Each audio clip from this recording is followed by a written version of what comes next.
गुजरा वाले मझ ना लईए साम मझ की किंज करनी है, मझ को दुध किवें वधाना है,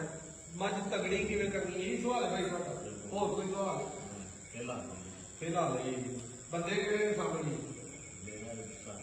इको ही मझ नहीं रखनी। आम बंदा है अनाड़ी समझ लो तुसीं या नीमोगी इनू गाइड करना जिवें असीं मझ नूं संभाल लिया कि तुसीं संभाल लोगे। वीडियो भाई चाड़ देंगे ताकि भाजे बंदे नूं भुल जाए मैं वीडियो बात सही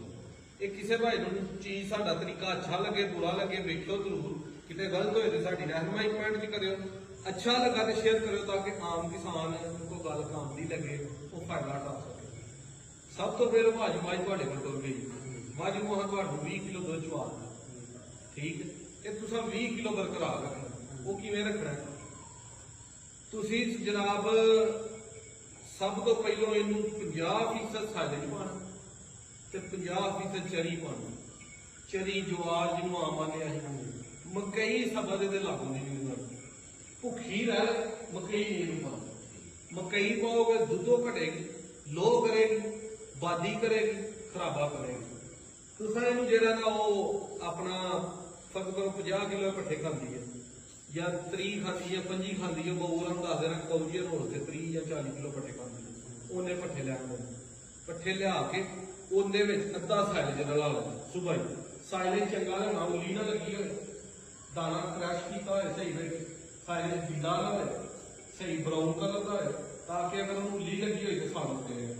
उन्होंने तुम जनाब 25 किलो सैलेज 25 किलो चरी लै यानी कि अद्धा अद्धा लै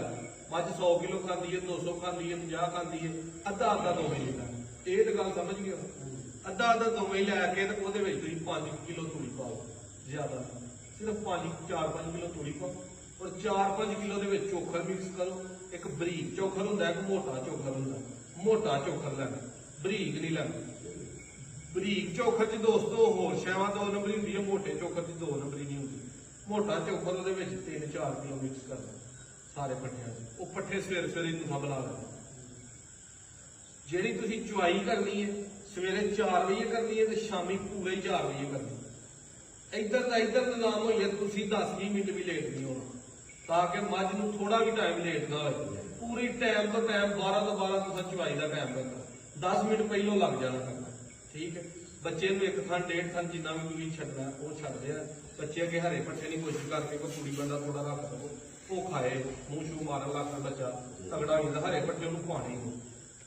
पट्ठे जो बना रहे हैं ना सुबह के वो जो चुवाई कर ली सुबह तुम उठे हो वो अगे तुम पट्ठे पाए ने मझ पहले पानी ला उठ के बनो होया शाम को चुक